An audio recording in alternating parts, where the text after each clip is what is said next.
할렐루야, 주님을 찬양합니다. 우리 주님의 은혜와 평강이 넘치기를 빕니다. 올해 우리 교회 아주 중요한 행사 중에 하나는 여름 수양회입니다. 우리가 해마다 하지 않기 때문에 좀 잊을만한데 사실 온 성도들이 함께 가서 함께 먹고 함께 자고 이렇게 하는 것이 굉장히 중요한 일이죠. 이번에는 주일날 오전에 예배를 드리고 오후에 함께 출발해서 월요일 또 화요일이 공휴일이라서 월요일 휴가를 내실 수 있으면 참석하기가 쉬울 겁니다. 이번 수양회에 다 참석하실 수 있게 되기를 바랍니다. 그래서 수양회를 준비하면서 이번에는 어떤 주제로 할까, 또 어떤 강사님을 모실까 이렇게 저렇게 또 따져보고 또 생각도 해봅니다. 지금 또 장소를 결정을 해야 되는데 지금 최종적으로 두 군데가 나왔습니다. 안동에 있는 곳인데 여기 보니까 최우수 등급 획득 이래서 시설을 아주 잘 지어놓은 곳이 있고, 또 여기 김천에 성궁 예터에 있는 그런 또 연수원도 있습니다. 그래서 이번 토요일에 또 한 번 더 가서, 우리가 한 번 다녀왔는데 한 번 더 가서 답사를 하고 결정을 하려고 합니다. 우리가 살면서 이렇게 많은 일들을 결정을 내려야 됩니다. 어떻게 할까? 선택을 해야 됩니다. 이런 경우에 내가 어떻게 선택해야 하느냐, 어떻게 결정을 할 것이냐 하는 것입니다. 우리 학생들은 이제 중학생은 어떤 고등학교에 갈까, 또 고등학교 졸업하면 또 그 후에는 진로를 어떻게 할까, 진학을 할 것이냐, 취업을 할 것이냐, 진학을 하면 또 어떤 곳으로 갈까, 또 나중에 결혼은 또 어떤 사람하고 해야 할까. 그래서 끝없이 많은 선택이 있죠. 그럴 때 우리가 무엇을 따지느냐, 무엇을 생각하느냐, 이것이 얼마나 나에게 이득이 되느냐, 돈을 더 많이 벌 수 있느냐, 이런 것이 기준이 되느냐, 아니면 이런 모든 문제에 있어서 하나님께서 내 인생을 어떻게 인도하시는가, 그래서 먼저 하나님께 물어보는가 하는 것입니다. 우리는 구원을 받았죠. 죄에서 구원을 받았습니다. 죄의 본질이 뭐냐? 죄의 본질은 하나님을 인정하지 않고 나 중심으로 살아가는 겁니다. 자기 중심으로 살아가는 것이 죄죠. 구원은 뭐냐? 나 중심, 자기 중심으로 살던 사람이 자기를 부인하고 예수님이 주인이시구나, 우주 만물을 만드신 하나님이 주인이시구나, 이것을 깨닫고 회개하고 돌아와서 예수님을 주인으로 모시는 것, 이것이 구원이지요. 그래서 정말 구원을 받았으면 무슨 일을 하든지 간에 먼저 하나님께 물어보는 겁니다. 이것이 하나님의 뜻인가, 하나님 이것을 기뻐하시는가 하는 거죠. 오늘 우리가 본문에 읽어보면 이 유다의 여호사밧 왕이 나오고 이스라엘의 아합 왕이 나옵니다. 이 두 왕이 아주 대조적인 것을 볼 수 있습니다. 여기 나오는 유다의 여호사밧 왕은 정말 하나님 중심으로 살려고 했던 사람입니다.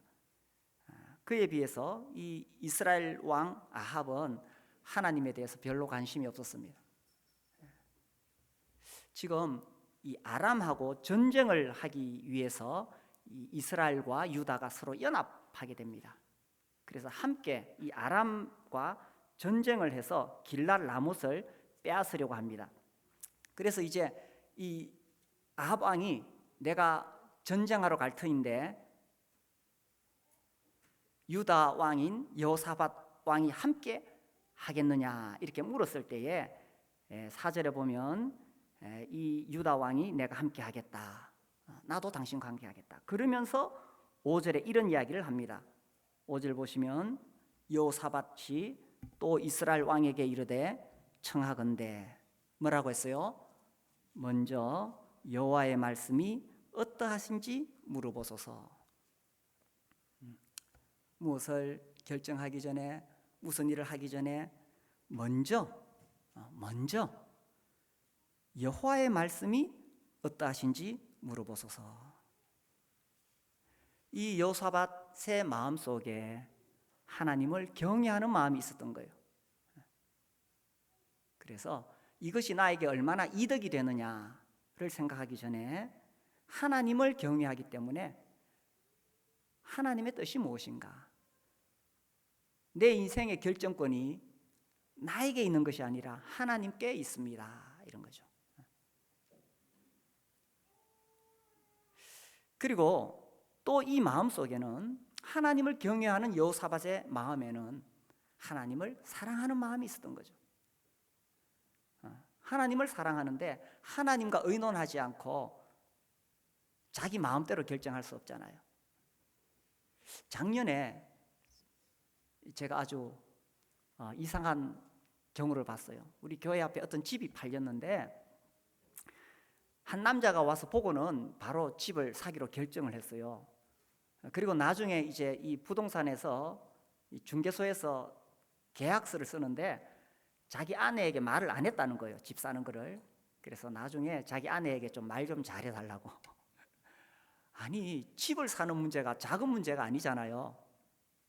이렇게 큰 문제를 결정하는데 아내하고 의논하지 않고 그냥 자기가 덜컥 사고 계약서에다가 도장을 찍는다. 야, 도대체 어떤 부부일까? 나중에 그 아내가 알면 얼마나 섭섭하겠어요? 아마 좀 문제가 있는 집인지도 모르겠습니다. 아무튼 부부가 서로 사랑한다면 아내와 의논하지 않고 그렇게 덜컥 혼자 가서 이렇게 큰 일을 결정하지 않겠지요. 또 이 부부가 정말 사랑한다면 아주 작은 일도 항상 서로 의논할 것입니다. 그래서 남편과 아내가 서로 함께 의논하면서 그렇게 가정을 꾸려가게 되겠지요. 그렇게 하지 않는다면 상대방이 얼마나 마음이 서운하겠어요. 하나님과 우리의 관계도 그렇지 않겠어요? 우선 나한테 좀 이익이 될 만하다 하니까 그냥 덜컥 결정하는 것이 아니라 우리가 하나님을 사랑하는 마음으로 주님의 뜻은 무엇일까? 그래서 먼저 하나님께 물어보게 된다는 것입니다. 이 여호사밧은 늘 그런 자세로 살아갔습니다. 이 뒤에 열왕기 하를 보면 또 그런 장면이 나와요. 열왕기하 3장에 보면 이번에는 이 이스라엘 왕과 유다 왕이 모압을 치러 갑니다. 전쟁길에 나섰는데 3장 9절에 보면 이스라엘 왕과 유다 왕과 에돔 왕이 가더니 길을 둘러간 지 7일에 군사와 따라가는 가축을 먹일 물이 없는지라. 물이 없어졌습니다. 이스라엘 왕이 이르되 슬프다, 여호와께서 이 세 왕을 불러 모아 모압의 손에 넘기려 하시는도다 하니, 물이 없어서 아주 난관에 부딪혔는데 이스라엘 왕은 그냥 낙심하고 그 다음에는 하나님이 우리를 불행하게 하신다, 이런 식으로 이야기하는 거예요. 자기들이 잘못해놓고 하나님께 불평했습니다. 그때 11절 여호사밧이 이르되, 아까 그 여호사밧이죠. 우리가 여호와께 물을 만한 여호와의 선지자가 여기 없느냐, 이렇게 묻습니다. 이런 어려운 상황에 처했을 때도 여호사밧은 여호와께 물을 만한 여호와의 선지자가 여기 없느냐, 하나님의 말씀이 자기들을 위기에서 건져줄 수 있다고 생각했던 거죠. 그래서 이스라엘 왕의 신하들 중에 한 사람이 대답하되 이르되 엘리야의 손에 물을 붓던 사밧의 아들 엘리사가 여기 있나이다. 엘리야는 대단한 선지자죠. 그 선지자의 손에 물을 붓던 사환이 한 사람이 있습니다. 그러니까 12절 여호사밧이 이르되 여호와의 말씀이 그에게 있도다. 그래서 여호사밧은 어려운 상황에 처했을 때도 하나님의 말씀이 무엇인가 이렇게 찾아갔던 거죠. 이것이 몸에 배어 있는 습관이었습니다. 하나님을 경외하고 또 하나님을 사랑했기 때문에 자기 인생의 결정권이 자기에게 있지 아니하고 하나님께 있다. 이 구원받은 사람의 모습이겠죠.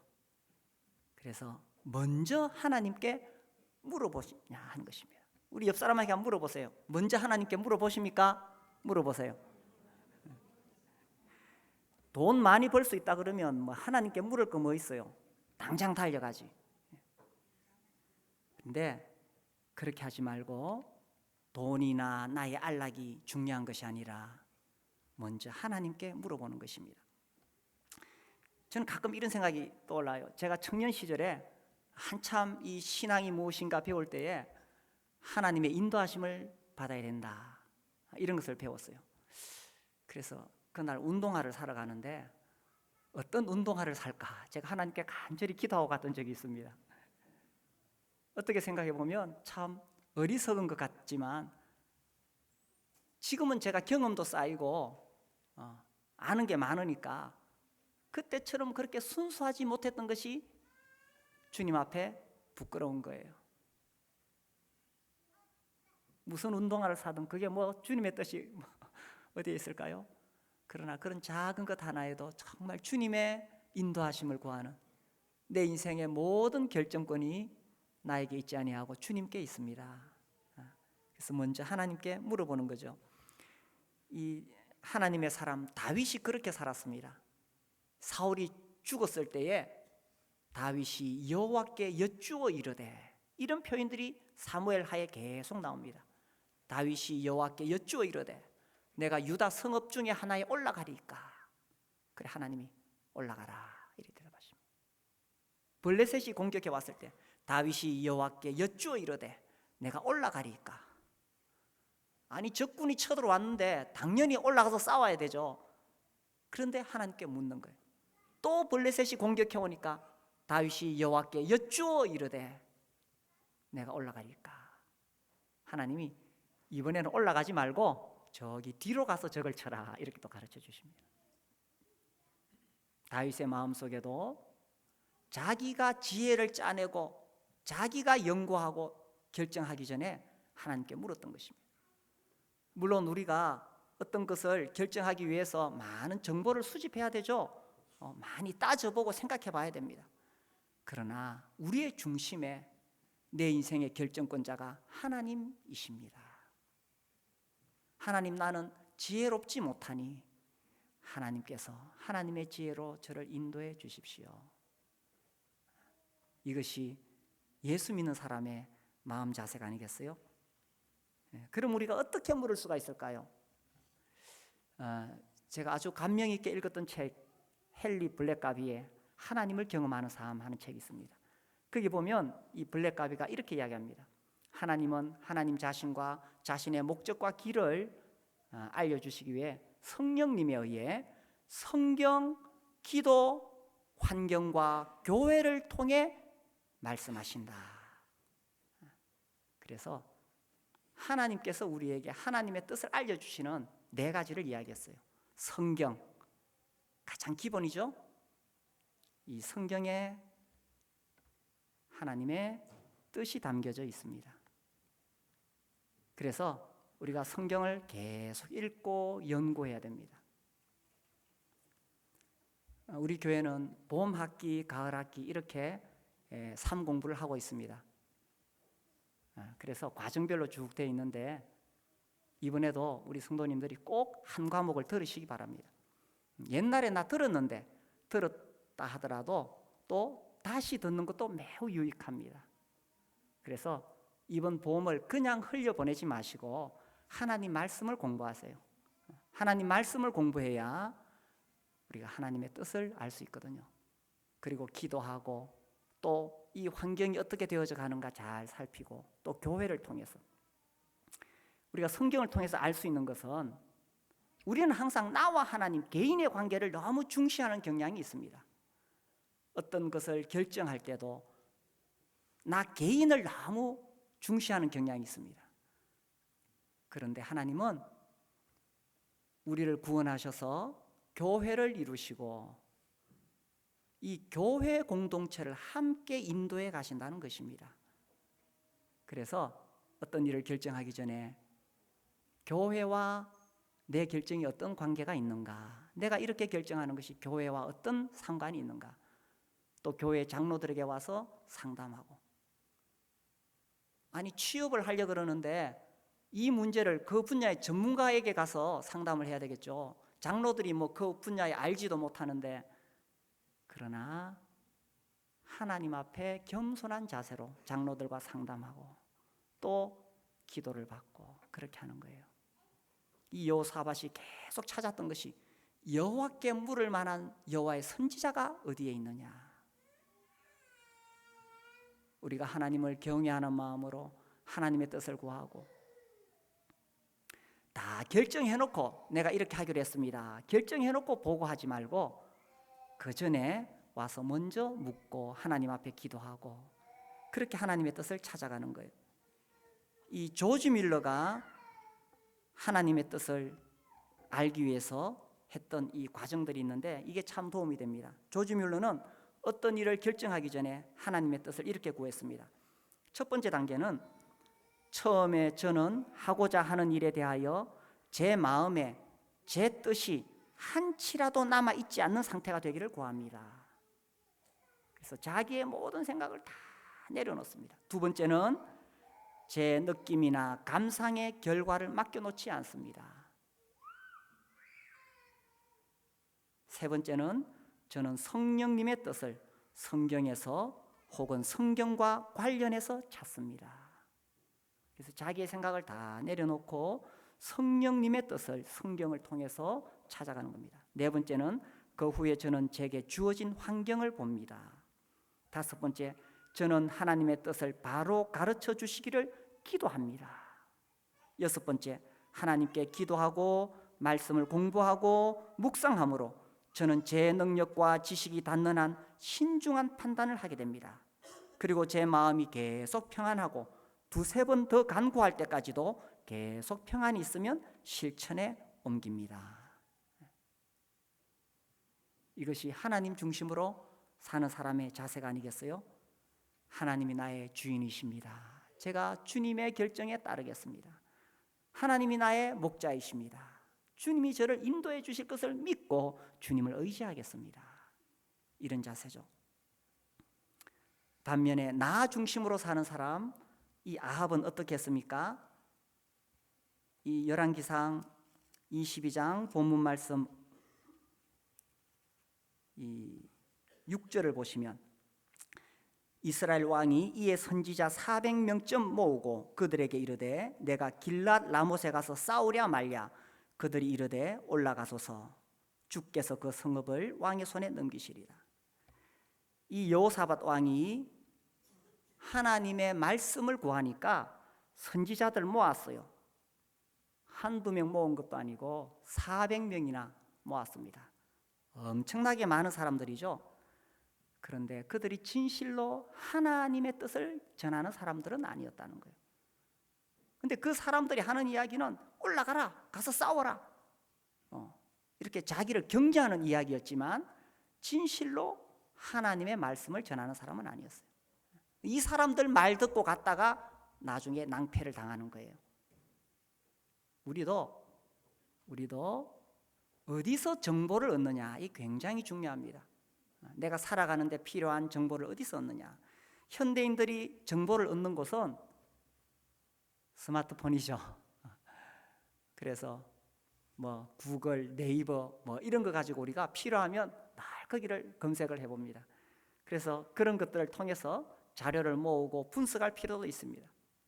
또 TV를 통해서도 정보를 얻고 또 잡지를 통해서도 정보를 얻고 그렇게 하는데, 그런 것들을 우리가 볼 때에 우리가 잘 분별해야 되는 거예요.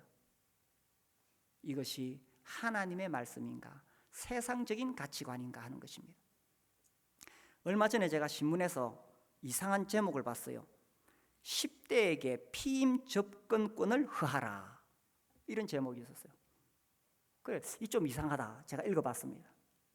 거기 보니까 10대 소년 소녀들이 성관계를 할 때에 피임 기구를 사고 싶은데 그것을 사는 것이 우리 사회가 쉽지 않다는 거예요. 그래서 10대가 가서 그걸 살라 그러면은 눈치를 주고 미성년자에게 안 판다 그러고 막 그런 기사를 적으면서 10대 소년 소녀에게도 피임권을 줘야 된다. 그들이 부끄럽지 않게 마음껏 구할 수 있도록 해줘야 된다. 이런 내용이었어요. 이것이 오늘날 우리 사회가 주는 정보입니다. 그래서 지금 학교에서 초등학교 때부터 중학교 때 성교육 다 하죠, 그죠? 우리 교회에서도 하죠, 그죠? 성교육 하는데 학교에서 하는 성교육이 뭡니까? 네 몸을 잘 지켜라, 가꾸어라, 네 건강을 잘 보호해라, 이런 내용이지 순결을 지키라고 가르치지 않습니다. 그런가요, 학생들? 제가 그전에 이 스위스에 살다가 오신 분의 책을 봤는데 그 자녀가 10대가 되어서 수학여행을 갔어요. 학교에서 수학여행을 갔는데 다녀온 다음에 선생님이 이렇게 상담을 요청했습니다. 가니까 그 선생님이 그 학부모에게 이렇게 이야기했어요.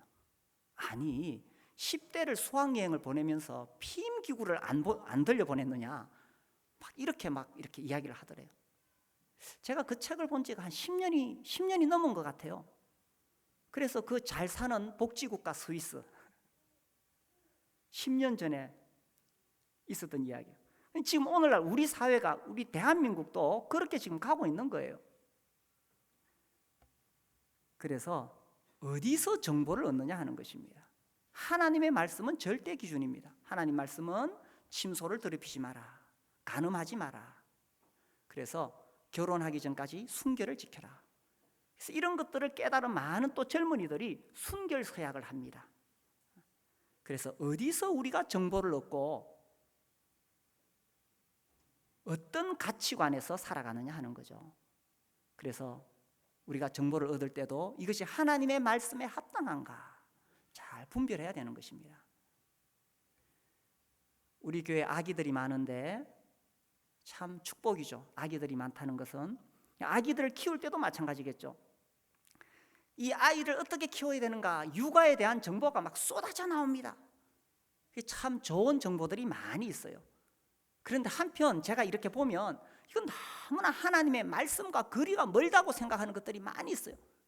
그때마다 이런 거는 우리 교회 애기 엄마들이 이런 것은 배우면 안 되는데 하는 그런 안타까움이 있을 때가 있어요. 왜냐하면 매우 인본주의적이기 때문에 그래요. 성경은 무엇입니까? 하나님 중심으로 살라는 것이 성경이고 구원이에요. 그런데 세상의 가치관은 무엇입니까? 네가 우주의 중심이다, 네가 주인이다, 네 하고 싶은 대로 살아라, 네 아기가 너의 우상이다, 네가 키우고 있는 아기가 너의 신이다.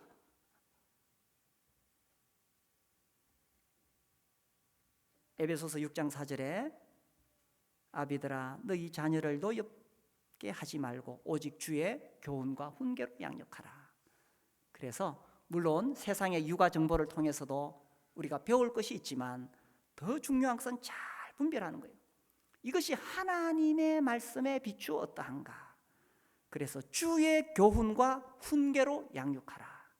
이거 놓치고 세상에서 이야기하는 어떻게 하면 이 아이를 또 할까, 뭐 공부를 어떻게 시킬까, 그런 가치관이 아니라 주의 교훈과 훈계로 양육하라. 그래서 이제 이 400명의 이야기를 들었을 때 여호사밧은 분별을 했습니다. 이게 하나님 말씀이 아닌 것 같아. 7절 여호사밧이 이르되 이 외에 우리가 물을 만한 여호와의 선지자가 여기 있지 아니하니까. 이 여호사밧은 딱 분별을 했습니다. 400명이나 모여와서 싸우라고 말하지만 이건 아닌 것 같아. 그래서 평소에 하나님 중심으로 살고 평소에 하나님 말씀을 붙잡고 살고 그렇게 살아가면 영적인 분별력이 오게 됩니다. 이것이 하나님으로부터 온 말씀이냐 아니면 세상적인 가치관이냐, 이런 분별력이 오는 거예요. 여호사밧은 그런 분별이 딱 왔죠.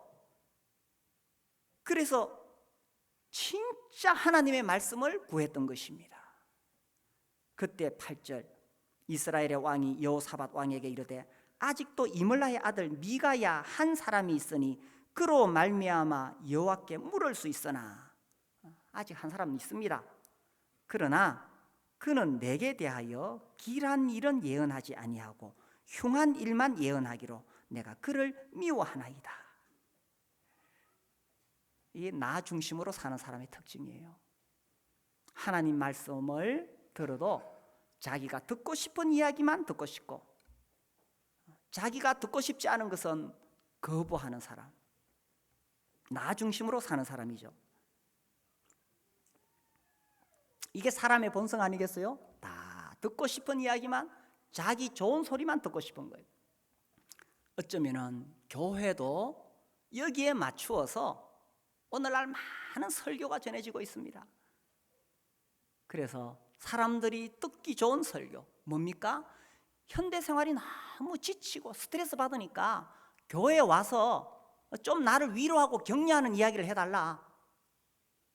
물론 하나님 말씀을 통해서 우리가 위로와 격려를 받을 수 있습니다. 그런데 설교 자체가 계속 거기 초점이 있어서 성경을 이용할 뿐이지 심리학을 이야기하고 있는 거예요. 성경을 가지고 심리학을 계속 이야기하면서 사람을 치유하고 위로하고 격려하고, 물론 우리가 하나님 말씀에서 그런 부분을 발견할 수도 있어요. 그러나 성경의 핵심은 그것이 아닙니다. 성경의 핵심은 창조주 하나님이 우리의 주인이시요 죄인인 우리를 어떻게 구원하셨는가, 그리고 예수님의 피로 구원받은 사람은 어떻게 살아야 되는가. 이 땅에서의 삶이 다가 아니고 장차 우리 주 예수께서 우리를 데리러 다시 오실 것을 소망하면서 하나님 나라를 위해서 살도록 가르치는 것이 성경의 핵심입니다. 이 아합이 생각했을 때에 왜 그 진정한 선지자 미가야는 자기에게 대하여 길한 일은 예언하지 않고 흉한 일만 예언한다고 했을까요? 이것이 바로 나 중심인 사람의 자세.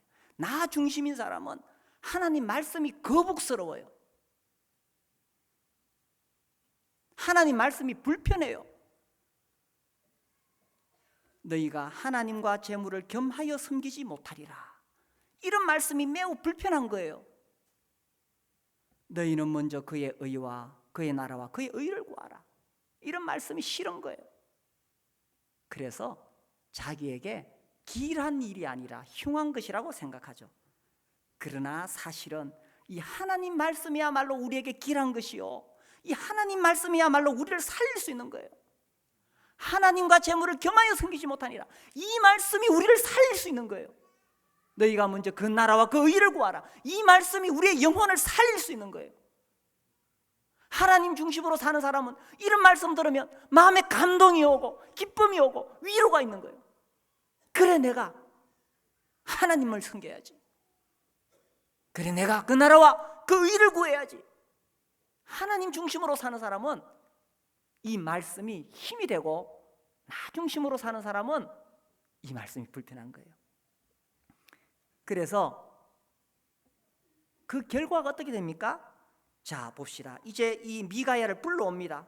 불러왔을 때에 이 13절에 보시면 미가야를 부르러 간 사신이 일러 이르되 선지자들의 말이 하나같이 왕에게 길하게 하니 청하건대 당신의 말도 그들 중 한 사람의 말처럼 길하게 하소서.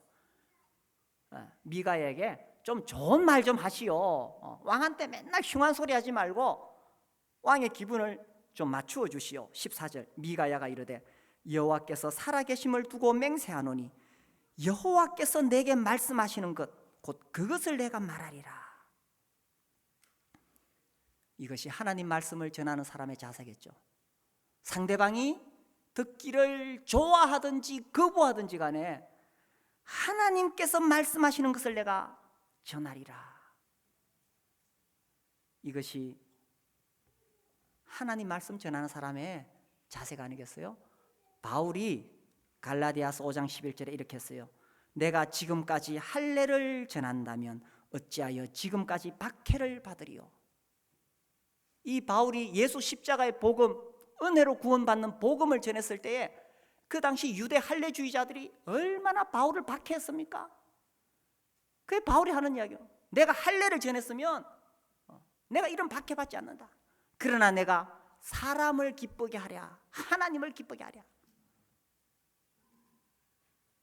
그런데 사실 저도 말씀을 전하는 사람으로서 이렇게 하는 것이 쉽지 않습니다. 정말 우리가 주님을 위해 헌신합시다. 형제님, 돈 버는데 너무 신경 쓰지 말고 교회 와서 섬기십시오. 이렇게 말하는 것이 쉽지 않습니다. 제가 계속 제대로 좀 설교를 못하고 있는 것 중에 하나가 11조에 대한 설교입니다.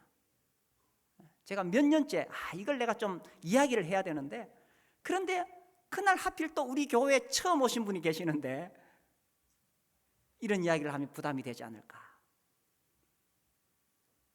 하나님이 내 인생의 주인이라는 것을 우리가 어떻게 말할 수 있습니까? 우리가 찬송할 때는 예수님이 나의 주인입니다 찬송합니다. 이것을 구체적으로 내가 행동으로 고백하는 방법 중에 하나가 내 소득의 10분의 1을 하나님께 드림으로 하나님이 내 삶의 주인이십니다. 말로 아니라 내가 정말 귀하게 여기는 것, 하나님과 재물을 겸하여 섬기지 못하기 때문에 이 재물이 하나님 자리에 있는데 그 귀한 것을 하나님께 드림으로 내 주인이 내가 아니라, 돈이 아니라 하나님이 내 삶의 주인이십니다, 이렇게 고백하는 거예요. 그런데 이런 설교를 하는 것이 쉽지 않습니다. 오늘 제가 몇 년 만에 한 것 같네요. 하나님 중심으로 사느냐, 나 중심으로 사느냐 하는 거예요. 그래서 이 미가야가 올라와서 아방에게 예언했습니다. 왕이시여, 올라가면 죽습니다, 이렇게 예언했습니다. 그때 이 왕이 어떻게 반응했습니까? 나 중심으로 사는 사람은 자기가 죽는다는 하나님 말씀을 들어도 마음이 무덤덤합니다. 그래가지고 이 미가야를 감옥에 가두라 그럽니다.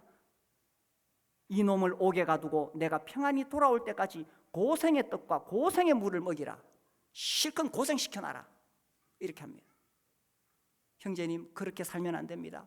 형제님, 이제 돌아와야 됩니다. 하나님 앞으로 돌아오세요. 하나님 말씀으로 돌아오세요. 주님을 섬기고 교회를 섬기세요. 이렇게 말씀을 전해도 나 중심으로 사는 사람은 그게 불편해요. 거부하는 것입니다. 형제님, 그렇게 살다가 하나님의 징계를 받을 수 있습니다. 망한다고 해도, 죽는다고 해도 이 아방은 거부했는 거예요. 왜냐하면 자기 중심으로 사는 사람은 이 고집이 있어요, 고집이. 그래서 자기가 죽는다는 소리를 듣고도 끝까지 고집을 피우는 거예요. 우리가 하나님 말씀 앞에서 어떻게 살아가야 될까요? 우리 예레미야 42장을 보겠습니다. 예레미야, 이 성경 가운데 예레미야 42장, 여기 보면은 이제 유다가 망하고 아주 혼란스러운 때입니다. 그때에 이제 남은 사람들이 애굽으로 갈까 말까 이런 상황에서 이 선지자 예레미야에게 왔습니다. 42장 3절, 당신의 하나님 여호와께서 우리가 마땅히 갈 길과 할 일을 보이시기를 원하나이다. 참 아름다운 자세죠. 4절, 선지자 예레미야가 그들에게 이르되 해서 이제 이 예레미야가 이제 하나님 말씀을 전하겠다 이렇게 했을 때 6절 보십시오. 6절, 우리가 당신을 우리 하나님 여호와께 보내면 그의 목소리가 우리에게 좋든지 좋지 않든지를 막론하고 순종하려 함이라. 우리가 우리 하나님 여호와의 목소리를 순종하면 우리에게 복이 있으리이다. 참 아름다운 자세지요. 이 선지자를 하나님께 보내서 하나님 말씀을 받아오도록 부탁을 드렸어요. 그때에 하나님의 말씀이 우리에게 좋든지 좋지 않든지를 막론하고 순종하겠습니다. 그렇게 순종하는 것이 우리에게 복입니다, 이렇게 고백했어요. 그래서 이제 그 실제로 보면 10일 후에 여호와의 말씀이 예레미야에게 임합니다. 11절, 여호와의 말씀이니라. 15절 너희 유다의 남은 자여 이제 여호와의 말씀을 들으라. 18절 만군의 여호와 이스라엘의 하나님께서 이같이 말씀하시되 하면서 예레미야가 분명하게 하나님 말씀을 전했어요. 그런데 43장에 가면 43장 1절 예레미야가 모든 백성에게 그들의 하나님 여호와의 말씀 곧 그들의 하나님 여호와께서 자기를 보내사 그들에게 이르신 이 모든 말씀을 말하기를 마치니 호사야의 아들 아사랴와 가랴의 아들 요하난과 모든 오만한 자가 예레미야에게 말하기를 네가 거짓을 말하는도다 하면서 거부했던 것입니다. 말씀을 듣기 전에는 좋든지 좋지 않든지 우리가 순종하겠습니다 이렇게 했는데 자기 마음에 자기가 결정한 것에 맞지 않으니까 당신이 전한 것이 하나님 말씀이 아니다 이렇게 거부했던 것입니다. 왜 그렇습니까? 자기 중심으로 사는 사람은 하나님 말씀을 진정으로 순종하고 싶은 마음이 없는 거예요. 그래서 이 열왕기상 22장에 돌아오면요 그 뒤에 결과가 어떻게 됩니까? 거기 올라가면 죽는다고 선지자가 분명히 경고했는데도 올라갑니다. 이 고집은 이런 고집을 무슨 고집이라고 하죠? 똥고집이라고 하죠. 이 꺾을 수가 없는 거예요. 죽는다고 해도 올라가는 거예요. 근데 겁이 좀 났어요 왕이. 그래서 변장을 했습니다. 왕복을 벗고 일반 평범한 군사의 옷을 입었어요. 그리고 대신에 유다 왕에게는 왕복을 입고 가라 그랬어요. 이제 이 아람 왕의 상대방 적군들이 왕이 명령을 내리기를 군사들하고 싸우지 말고 왕만 잡아라 이렇게 했습니다. 그래서 이제 이 아람 군사들이 딱 보니까 유다 왕 이 여호사밧은 왕복을 입고 있거든요. 저 사람이 이스라엘 왕이다 하면서 그 왕을 집중적으로 공격할 때에 여호사밧이 소리를 질렀습니다. 그때 이 역대하 18장 31절에 보면 그때 여호와께서 그를 도우시며 하나님이 그들을 감동시키사 그를 떠나가게 하십니다. 이제 왕인 줄 알고 이스라엘 왕인 줄 알고 죽이려고 하는 그 직전에 하나님이 개입하셔서 그들이 떠나가게 됩니다. 그런데 이 아합 왕은 왕복을 벗고 이제 군사복을 입고 갔는데 아무도 못 알아보죠. 아무도 못 알아봐요. 그런데 이 34절에 보면 한 사람이 무심코 활을 당겨 이스라엘 왕의 갑옷 솔기를 마친지라. 어떤 사람이 그냥 화살을 쏘았는데 그냥 아무 생각 없이 쏘았는데 그것이 정확하게 아합 왕에게 딱 꽂혔는데 왕이 입은 갑옷이 튼튼하니까 화살이 뚫을 수가 없어요. 그런데 어디를 맞추느냐? 갑옷과 갑옷을 입는 그 사이를 정확하게 맞추는 거예요. 이건 겨냥해서 맞추려고 해도 맞출 수가 없어요. 왜 이런 일이 생겼습니까? 하나님께서 죽을 것이라고 말씀하셨기 때문에 하나님의 말씀이 그대로 이루어지는 거예요. 그래서 38절에 그 병거를 사마리아 못에 씻음에 개들이 그의 피를 핥았으니 여호와께서 하신 말씀과 같이 되었더라. 그래서 하나님께서 말씀하신 그대로 이루어졌다는 것입니다. 그래서 우리가 이제 가는 길에 두 길이 있습니다. 하나님 중심으로 살 것이냐, 나 중심으로 살 것이냐.